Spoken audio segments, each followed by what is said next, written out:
Students at a local middle school only had to travel a short distance to learn facts of the forest.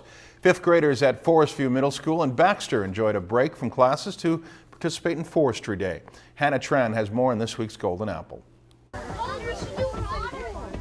A forest sitting right behind a school is not a common sight for most schools. You know, there aren't many schools that have their school forest located right outside the back door. There are a few in the state.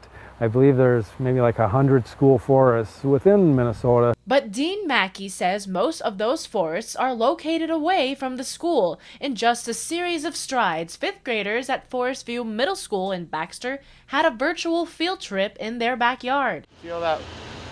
Just kind of goes like that, pops back and forth.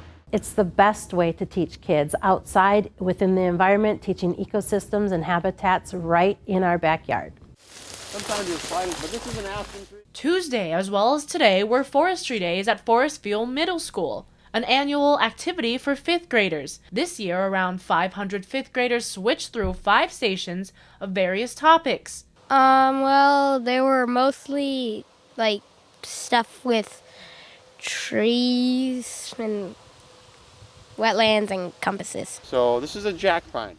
Compasses and wetlands were indeed topics, as well as forest management, tree identification, and an introduction and synopsis of the forest named after this man, Dean Makey, who oriented students to their forest. So it is a large area dedicated for keeping it in a natural condition that the kids and the teachers can use to study nature. The Dean Makey School Forest is one of the most utilized school forests in Minnesota. You guys can switch jobs.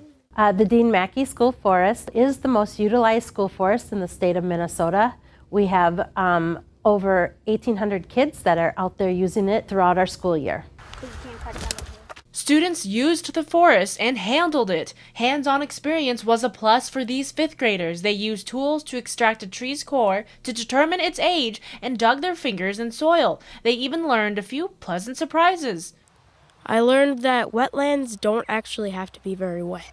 They're hard to see, and they're really fun to count too. This event has been around since the school opened. For years to come, this forest will continue to hold surprises and lessons for its passing students. Tran, Lakeland News.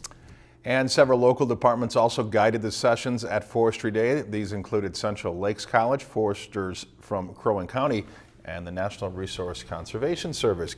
If you've enjoyed this segment of Lakeland News, please consider making a tax-deductible contribution to Lakeland Public Television.